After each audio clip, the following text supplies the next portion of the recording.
जय मसीह।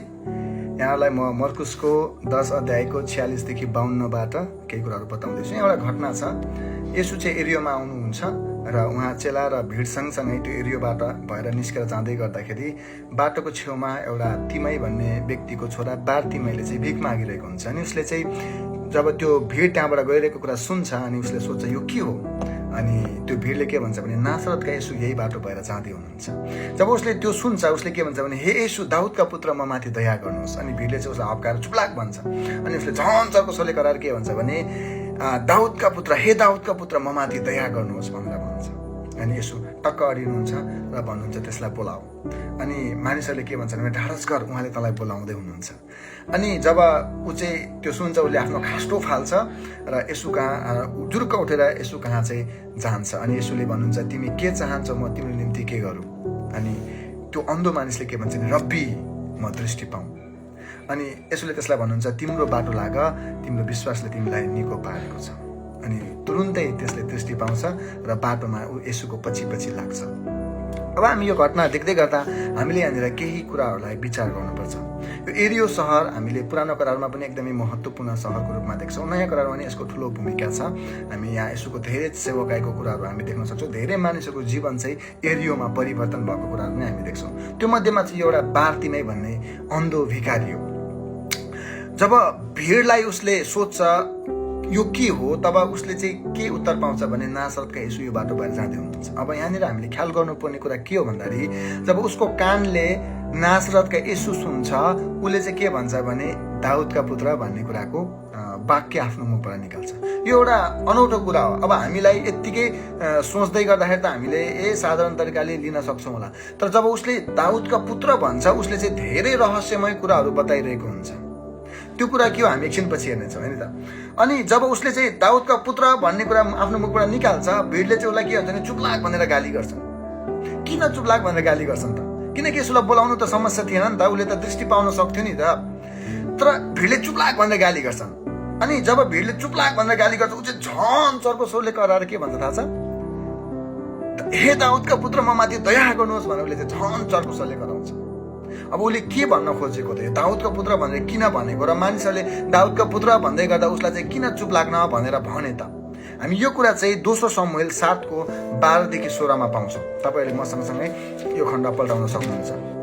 यहाँ के लेखेको छ भन्दाखेरि चाहिँ दोस्रो शमूएल 7को 12 देखि 16सम्म जब तेरो दिन पुरा हुनेछ। यो चाहिँ परमेश्वरले दाउदलाई नातन अगमवक्ताद्वारा भन्नुभएको कुरा हो। जब तेरो दिन पुरा हुनेछ र त आफ्ना पितृहरूसँग विश्राम गर्नेछस् तब म तेरै सन्तानहरूबाट तेरै शरीरबाट एकजना तेरो उत्तराधिकारी हुनलाई उठाउनेछु र त्यसको राज्य स्थिर गराउनेछु। त्यसले नै मेरो नाउँको निम्ति एउटा भवन बनाउनेछ र म त्यसको राजकीय सिंहासन सधैँको निम्ति स्थिर गर्नेछु। म त्यसका पिता हुनेछु र त्यो मेरो छोरो हुनेछ।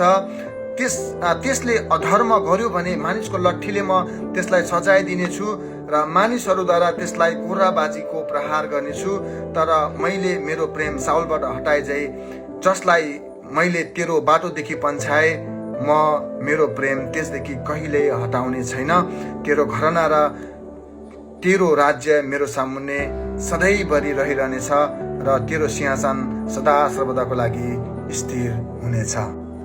हामीले यहाँनिर ख्याल गर्नुपर्ने कुराहरू 7वटा कुराहरू छन्। पहिलो कुरो चाहिँ परमेश्वरले के भन्नुहुन्छ भने तेरो उत्तराधिकारी अर्थात् दाउदको उत्तराधिकारी भन्नुको अर्थ चाहिँ राजा, दाउदको छोरा अर्को राजा। दोस्रो कुरा चाहिँ राज्य स्थिर गराउने कुरा जुन चाहिँ राज्य कहिले पनि नाश हुँदैन।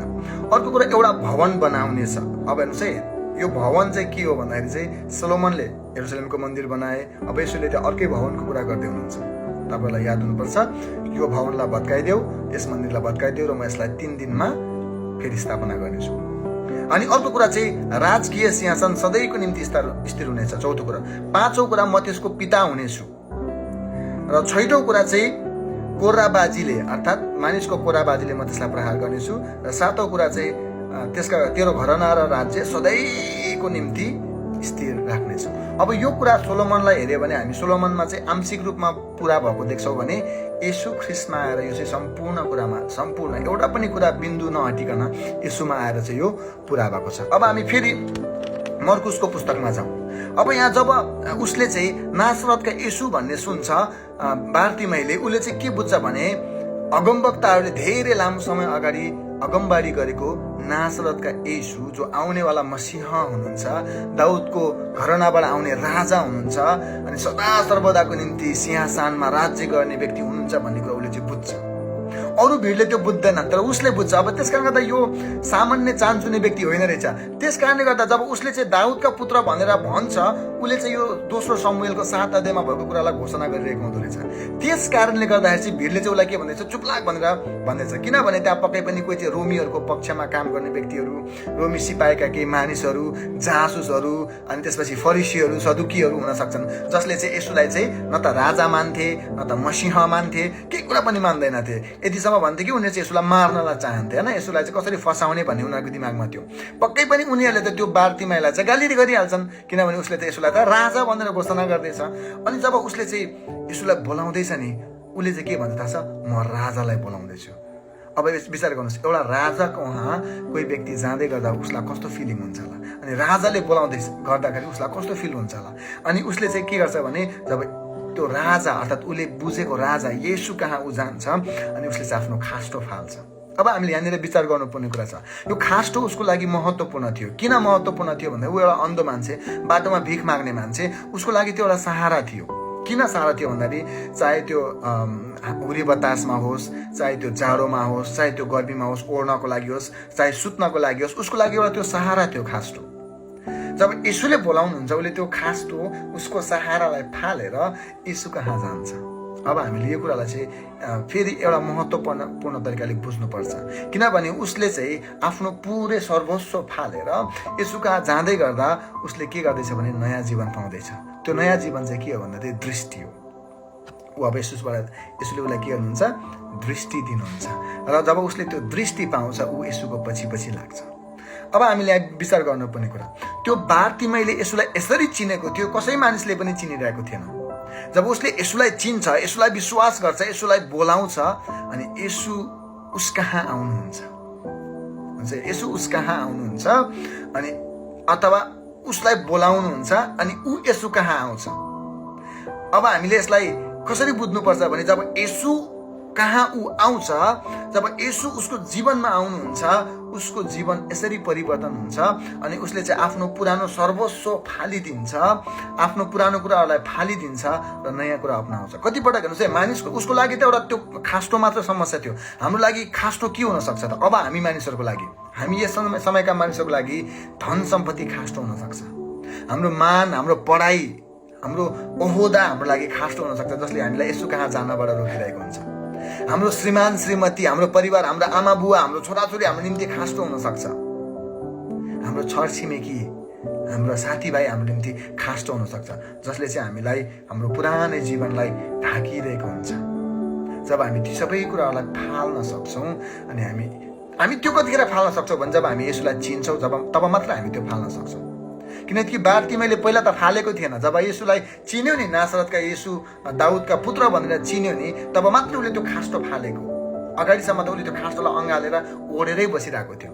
हेर्नुहोस् है, र जब येशू कहाँ जान्छ अनि उसले नयाँ जीवन पाउँछ, किनभने पुरानो जीवन उसको चाहिँ अन्धोपनमा बितिरहेको थियो, तर नयाँ जीवन चाहिँ ऊ दृष्टिमा जिउँदैछ, उज्यालोपनमा जिउँदैछ, ज्योतिमा जिउँदैछ।